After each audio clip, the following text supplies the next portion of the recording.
Everyone wants to know how to silence the mind, how to stop the noise of endless thoughts, fears, and worries. But what if the answer has been with us all along? What if God Himself has already shown us the way to find peace? This story will reveal that path. It's about a young woman, her struggles with anxiety, and the lesson that changed everything. And if you stay until the very end, you'll discover the same truth she did, that you don't have to carry the weight alone, because the light that silences the storm in your mind is Jesus. The city was already awake before Sarah's alarm went off. Sirens threaded through the avenues, an early bus wheezed to a stop. Someone argued into a phone on the sidewalk 2 floors below. The morning felt loud even with the windows shut. Somewhere in those layers of noise, her mind matched the tempo, fast, heavy, relentless. She stared at the dark rectangle of her phone. 5:41 a.m. Another night with sleep chopped into pieces. The sheets were warm, the room safe, her body healthy, and still her chest whispered that familiar pressure. Not a stabbing pain, but a held breath that never fully released. Objectively, she was fine. More than fine. Good job. Decent salary. A small apartment with a plant that was somehow still alive. People who cared. She knew the list. She could recite it. She was grateful. She promised God she was grateful. So why did her heart feel like a clenched fist? Have you ever felt that contradiction? When everything on paper says, "You're okay," but your soul keeps answering, "I'm not?" That was the hallway she walked every day, back and forth between gratitude and guilt. At the mirror, she practiced the face everyone expected. Neutral. Bright enough to look competent, not so bright she'd invite more tasks. Mascara, ponytail, blazer. "You look good," her friend had said last week. She had smiled. She always did. The smile had become muscle memory. On the train, the car smelled like coffee and rain. People scrolled, headphones in, faces lit by tiny screens. Sarah watched her reflection shake in the window as the tunnel lights flickered past. A headline about layoffs zipped across her timeline. She swallowed. Not her company, not her department, but what if? What if, what if, what if? The 2 words that could turn a 5-minute ride into a marathon. At work, the day had a rhythm. Slack pings, calendar blocks, a report due at 4. She tried to read the first page of the financial summary. Quarterly trends, projections, bullet points that should have been simple. Instead, the words kept blurring, sliding off the page like rain on glass. She reread one paragraph 5 times. Nothing stuck. Her brain felt like a browser with 20 tabs open and autoplay on in all of them. "Everything good?" her manager asked, casual, on his way past her desk. "Yep, all good," she heard herself say. That was the line. If there were awards for functioning in public while flooding in private, she could have won something by now. She wanted to do well, not just okay, well. The kind of well that becomes visible, promoted, applauded. She wanted to be proud of her work, not terrified she was 2 steps behind. She wanted to be sure of her relationship too, the way other couples looked, laughing at brunch, hands held, captions about favorite person. Was her love strong enough? Was she enough? Would she ever be enough? It's strange how the mind builds a second city behind the one you can see. Streets of memory, alleys of worry, skyscrapers of expectation. Sarah lived in both, walking through one while her thoughts toured the other. If you had asked her why she felt like crying in the bathroom sometimes, she wouldn't know where to begin. It wasn't one thing, it was everything. Everything felt like it asked her to hold it together. At 11:20 a.m., she took a bathroom break that was really a breathing break. The cool of the tile floor grounded her. She put a hand on her stomach and tried to count. Inhale for 4, hold for 4, exhale for 6. She'd read that somewhere. It should have helped. It helped enough to get her back to her desk. The afternoon slid by, a controlled slide. She turned in the report at 3:53 p.m., 7 minutes early. "Thanks," her manager wrote back. A thumbs-up emoji appeared. Why did her stomach still feel like bad news? On the way home, the sky was the color of wet concrete. She watched a little boy jump over a puddle and celebrate as if he'd flown. The simplicity of his joy made her chest ache. When had her life last felt that light? When had she last done something without calculating the risk of failure first? Back in her apartment, quiet wrapped around her like a heavy coat. She ate, standing at the counter, a salad. Not because she was on a health kick, just because it was easy. She washed the dishes, wiped the counter twice, scrolled for too long, answered 2 texts she didn't want to answer, and ignored one she did. A familiar loop. She took out a notebook. Maybe she could write it out. Maybe if she could collect the mess in sentences, it would make sense. The pen hovered. Then the thoughts rushed in all at once. You have no reason to feel this way. You have a job. People have bigger problems. You're healthy. Be grateful. Be better. Why can't you just be better? The notebook stayed mostly blank. She closed it. An old song drifted across her memory. The kind of hymn you don't choose, it chooses you. She didn't even remember when she'd last heard it. A chorus about peace like a river. Peace like a river felt like fiction to her. And then, in that soft space between thoughts, another memory rose. Her aunt. Not just any aunt.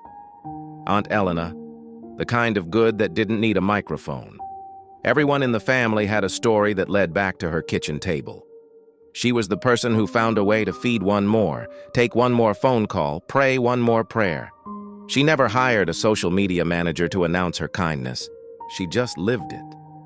When Sarah was 8, she had scraped her knee at a cookout, and Aunt Elena had washed the dirt away with water that was somehow exactly the right temperature. Not cold enough to sting, not warm enough to fog the mirror. "We don't scrub wounds," she'd said. "We clean them gently, then let them breathe." The way she said it made Sarah believe it could be applied to more than knees. Aunt Elena did missions trips with her church, not the dramatic kind that became documentaries, quiet ones, nursing homes nobody visited, a summer program in a neighborhood everyone told you to avoid, a food pantry where names were learned, not numbers. When she returned, she never framed herself as the hero of the story. She spoke about people like treasures she'd stumbled upon. "God sees," she would say, like a fact. Not a slogan, a fact. That sentence used to settle something in Sarah as a child, like dust finally landing. Her phone buzzed, another email, not urgent, but her heart climbed the same staircase anyway. She set the phone down like it might burn her fingers. The truth sat with her, simple and heavy. She could not silence her mind alone. She could quote gratitude lists and still feel empty. She could make pros and cons charts and still not know what to do. She could pray, and part of her did, but lately the prayers felt like a hand reaching through fog. What if she went to see her aunt? The thought didn't come with fireworks. It just arrived and took a seat like it had been standing in the corner waiting for her to notice. She checked the time. 7:12 p.m. Not too late to call, not too late to stop by if her aunt said yes. She dialed. It rang twice. "Sarah? Honey, are you okay?" Aunt Elena's voice always arrived like a warm light. Not bright in a way that made you squint. Bright in a way that let you see. Could I come over?" Sarah asked. "If you're not busy?" "I'm never too busy for you. Come." On the drive, the city had softened. Tail lights traced tiny rivers along the freeway. The radio murmured quietly. She rehearsed what she might say and decided none of it would come out right. Maybe she didn't need the right words. Her aunt lived in a ground-floor apartment with a porch that kept finding new plants. The air smelled like mint and dish soap. When the door opened, Sarah stepped into a hug that didn't ask her to perform a version of her life. She could be a person again, not a resume. "Sit," her aunt said, pressing a hand into Sarah's shoulder with the confidence of someone who had never lost an argument with a chair. Tea appeared somehow. It always did. chamomile, with honey. Now tell me, not the cleaned-up version, the version God hears. So Sarah told her, halting, messy.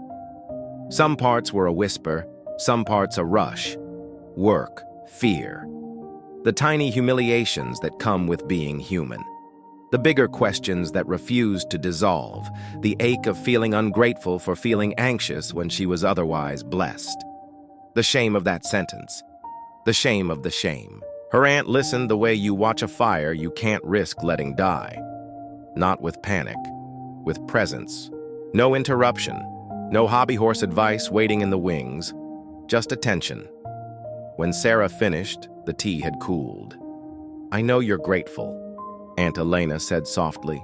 "Grateful and anxious can live in the same person. Gratitude is not the absence of struggle, but we can help them stop arguing." "How?" The word felt too small for the size of the question. Her aunt's eyes crinkled. "Do you remember what I used to tell you when you were little and afraid of the dark?" "That my eyes would adjust," Sarah said, "and that the dark isn't always empty. Sometimes it's just full of things I can't see yet." "Yes," her aunt squeezed her hand, "and I also told you we don't fight darkness with a stick. We fight it with a light." Sarah let that sink in. It sounded like a sentence you could embroider. It also sounded impractical at 2 a.m. when your heart invented emergencies. "I keep trying to fix my mind," she admitted. "To carry it all, carefully, perfectly. But the more I try, the tighter I hold, and the less I notice anything good. It's like I'm guarding something and losing everything around me." Her aunt nodded, like Sarah had just located the map. "We're going to practice something," she said. "Not tonight. Soon. A simple thing. But first I want you to know this." She stood, walked to a small bookshelf, and took down a Bible worn soft at the edges. Pages fell open easily, like they had muscle memory. "Listen," she said, and read slowly, as if the words were not meant to rush. "Commit your way to the Lord, trust in Him, and He will do it." Sarah's throat burned in that way, tears announced themselves. "I've said that verse before," she whispered. "I say it, but I still hold everything like it'll fall apart if I loosen my grip for a second." "Of course you do," her aunt said. "You're human. And somewhere the world told you that your worth equals your control. But hear me, sweetheart. Control is a counterfeit comfort. It keeps your hands so full, you can't receive help when it's offered." Her aunt set the Bible down and reached into a drawer near the sink. There was a small box inside, the kind that might hold a keepsake. She didn't open it yet. She just rested her fingers on the lid as if greeting an old friend. "Tomorrow night," she said. "Come back after work." "A walk?" Sarah almost laughed. "That's the plan? Walk therapy?" "Mm-hmm," her aunt smiled. "City therapy. And I'll bring something with us." "And Sarah," her aunt added, her voice turning low and certain, "you don't have to understand it yet. Just say yes." Sarah exhaled. Yes felt easier here. "Yes," she said. "I'll come. Do not be angry with yourself for feeling what you feel. The enemy loves to stack shame on top of pain. Let's peel them apart. Pain tells the truth that something hurts. Shame tells a lie that you are the hurt. You are not the hurt. You are loved. You're allowed to be loved and still need help." She hadn't known how much she needed those words until they landed. They talked about ordinary things for a while. The neighbor who rescued a stray cat, the price of lemons, a funny story from church. The night loosened. When Sarah stood to leave, the box was still unopened on the counter, quiet and promising. On the drive home, she felt the city differently. Not quieter, different, as if the buildings had scooted back a few inches, giving her a little more room to breathe. She slept that night like a lake after wind. Morning returned with its tireless noises. Even so, her steps to the train felt less like a march and more like moving forward. Work was still work. She had a new deadline, a miscommunication she had to fix. An email that could have been a sentence but took 6 paragraphs. She did it all. She also drank water without forgetting. She also looked out the window at noon and noticed a patch of sky that wasn't tea gray. At 6:15 p.m., she texted, "On my way." A minute later, "Doors open," her aunt replied. The plants on the porch seemed to have multiplied in a day. Inside, the box waited on the counter. A small silver lighter rested on top of it. Her aunt motioned toward the box and smiled, a smile with mischief in it. The kind that says, "You're about to see why I didn't explain everything yesterday." "Ready to walk?" she asked. Sarah nodded. "Ready? Good," her aunt said, picking up the box with one hand and her keys with the other. "Tonight we let light teach the lesson your mind keeps trying to carry. Lesson 1 is simple. But simple isn't the same as easy." They stepped into the soft evening, street lights blinking awake one by one. A breeze lifted the edges of the day. Somewhere a dog barked at nothing. Somewhere a saxophone practiced scales. The city, still itself, but not the same city Sarah had dragged her fear through last night. Her aunt set the box gently in Sarah's hands. It was surprisingly light. "We'll open it down the block," she said. "Where the sidewalks are busy and the wind likes to cut around the corner?" "Why there?" "You'll see. Curiosity does what 1,000 self-help sentences can't. It pulls you forward." Sarah followed, the box against her palms, the lighter glinting in her aunt's pocket. She didn't know exactly what they were about to do, only that a kind, steady woman who'd never lied to her was about to put something true into the world and invite her to practice seeing it. At the end of the block, near the bodega with sun-faded posters taped to the window, her aunt stopped, turned, and nodded to the box. "Go ahead," she said. "Open it." Sarah lifted the lid. Inside, wrapped in a small square of cloth, was a simple white candle. Her aunt glanced at the lighter. "Shall we?" The box felt weightless in Sarah's hands, but her pulse made it heavy. She opened the cloth wrapping carefully, as though something fragile might shatter. Inside was a plain white candle, not ornate, not special to the world. But her aunt's eyes made it sacred. A silver lighter clicked, and a flame sprang up. Aunt Elena tilted it until the wick caught, and suddenly Sarah was holding not just wax, not just fire, but a responsibility, a fragile brightness that trembled even without wind. Her aunt looked at her. "Walk with it," she said. "Down the street, around the block, then back here. Don't let it go out." Sarah blinked. "That's it? That's the exercise?" "That's it." A smile that carried no apology. Simple doesn't mean easy. The street was alive with distractions. Cars rushed by, a bus groaned to a stop, teenagers laughed too loud on the corner. A delivery bike rattled past with bags swinging from the handlebars. City air never stood still. It was a river of motion.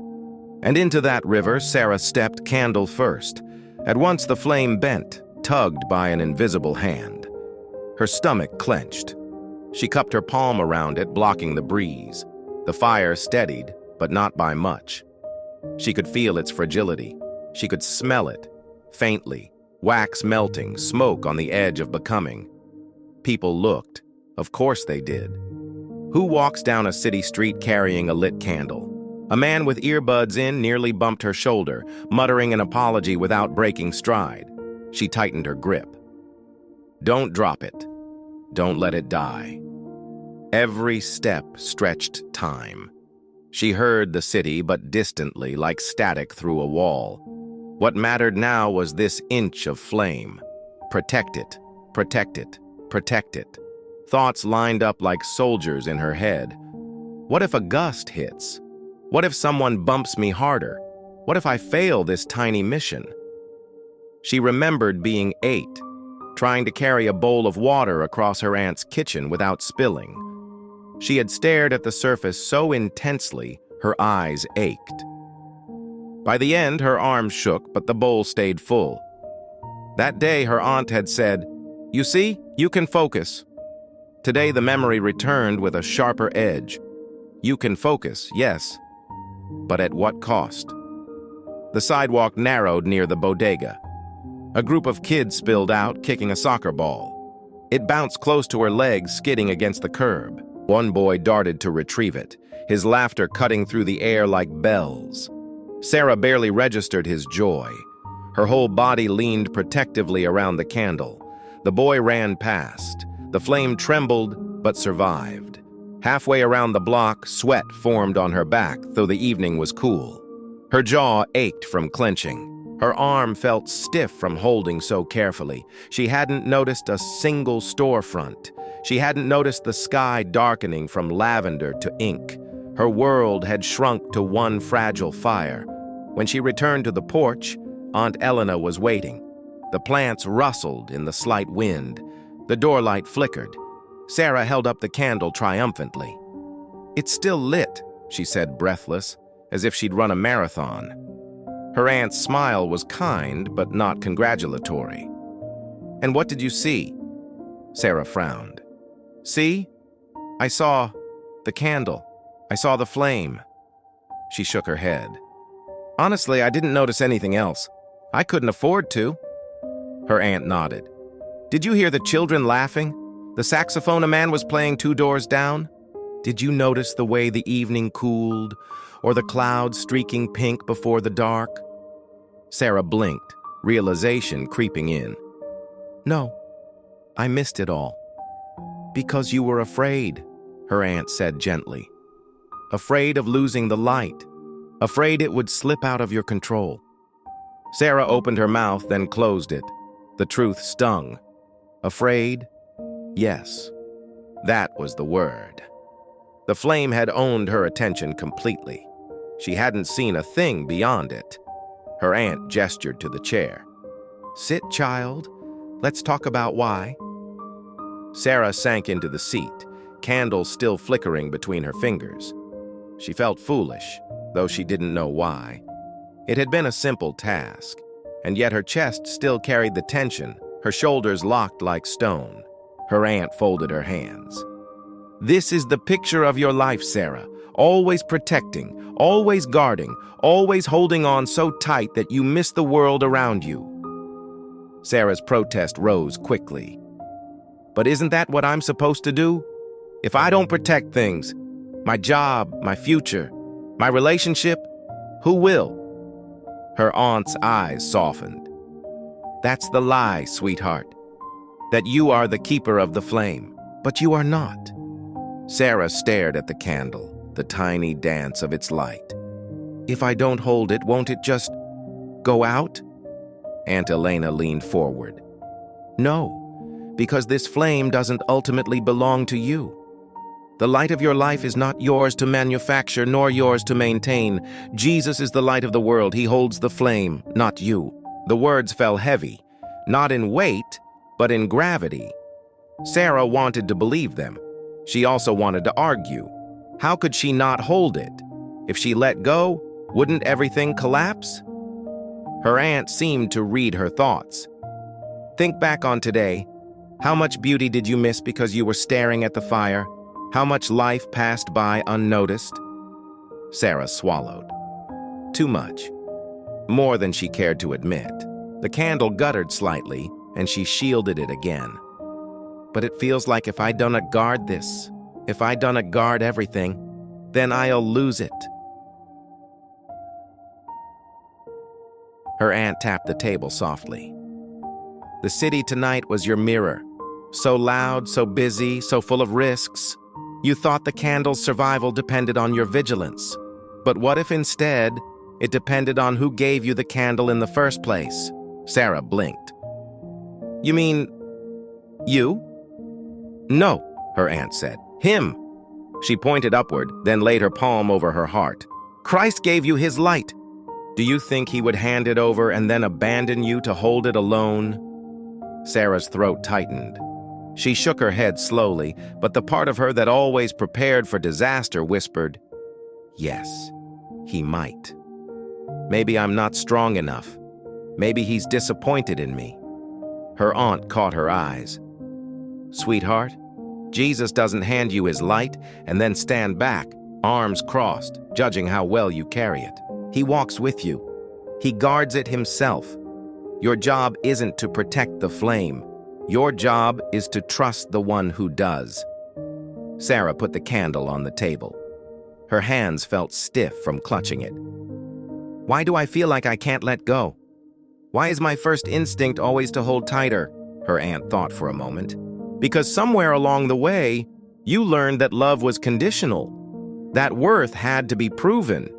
That peace was something earned at the cost of exhaustion. So your mind stays on guard. It thinks if you rest, you'll lose everything. The words pressed into Sarah like gentle fingers on a bruise. She blinked against tears. She had no rebuttal. Wasn't that exactly her fear?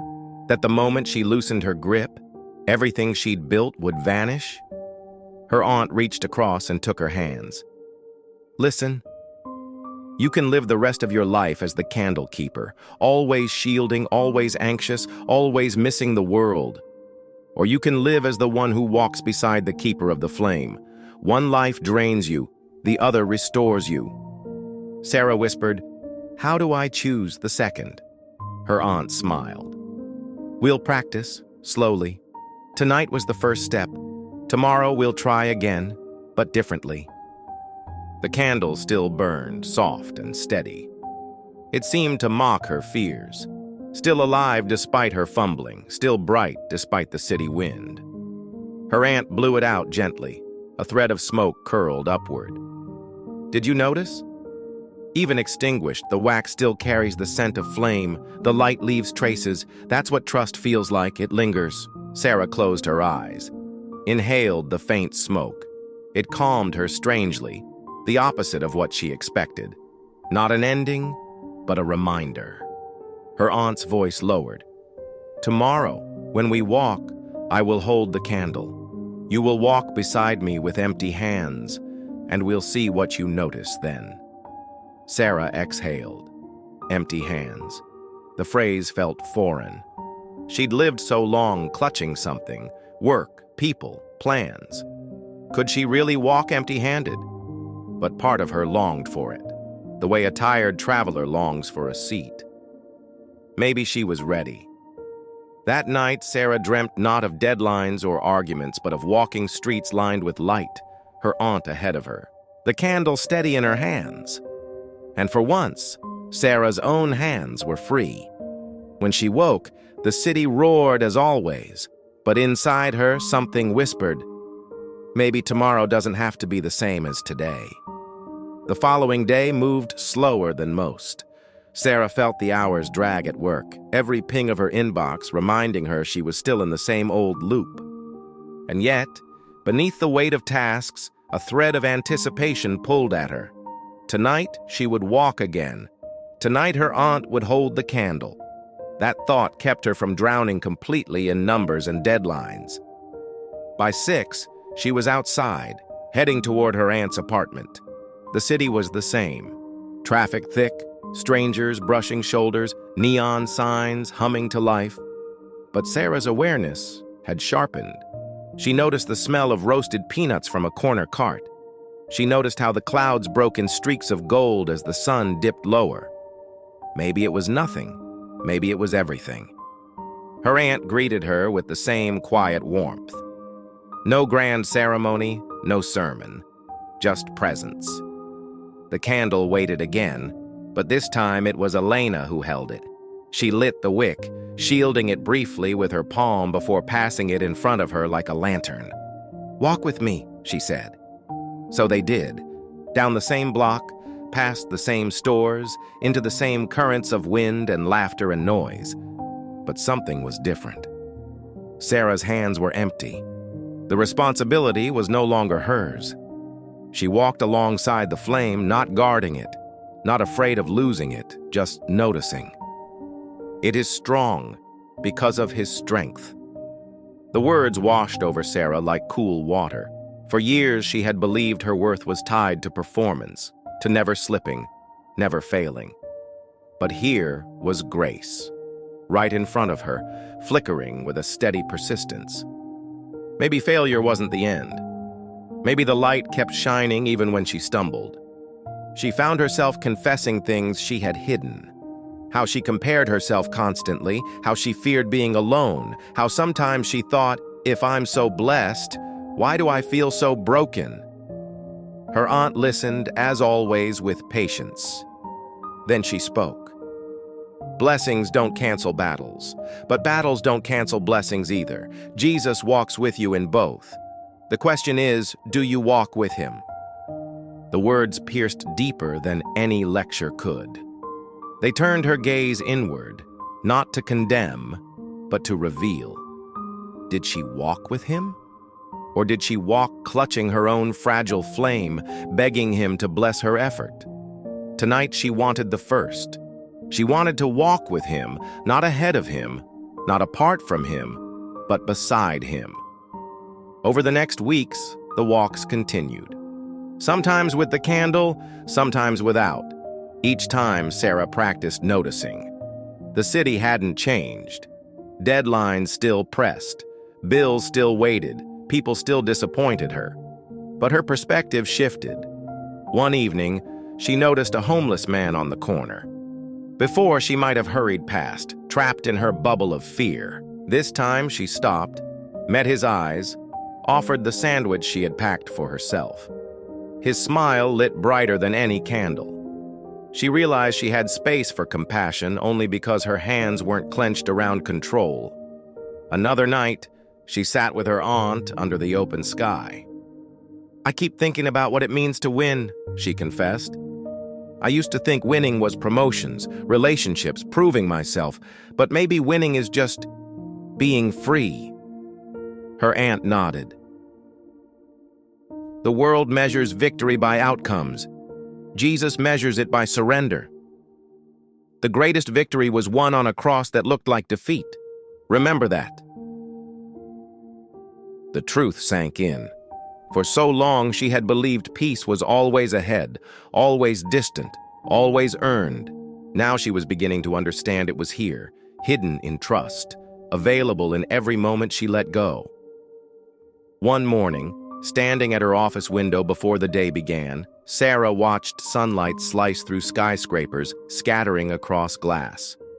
It reminded her of the candle, small flame, big reach.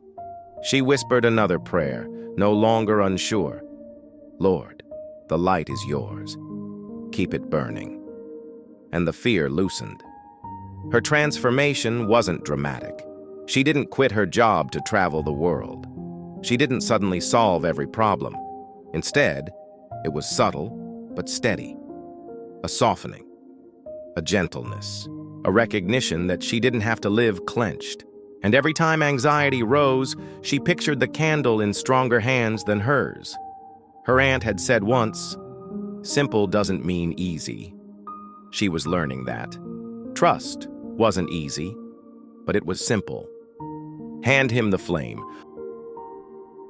Walk beside him. Notice the life around you. That was enough. At the end of one walk, as they reached the porch, Sarah turned to her aunt. "Do you think I'll ever stop feeling anxious?" Her aunt looked at her with deep affection. "Anxiety may still knock, my dear, but now you know where to bring it. You know whose light cannot be put out. That makes all the difference." Sarah nodded, the words sealing something inside her. For the first time in years, she believed she could live without fear being her master. Not because she had conquered it, but because she no longer had to carry the candle alone. Sarah's journey taught her something simple, yet life-changing. The flame was never hers to protect. The light belongs to Jesus, and when she trusted him to carry it, she finally found peace in the middle of the city's noise, in the middle of life's chaos. And this truth is for us too. We don't have to live clenched and afraid. We can rest, because Christ himself holds the flame. He is the light of the world, and in his hands we are safe. So walk forward with hope. Let him guide you. Let him carry what you cannot. Because when you do, you will discover what Sarah discovered, that peace has been waiting for you all along.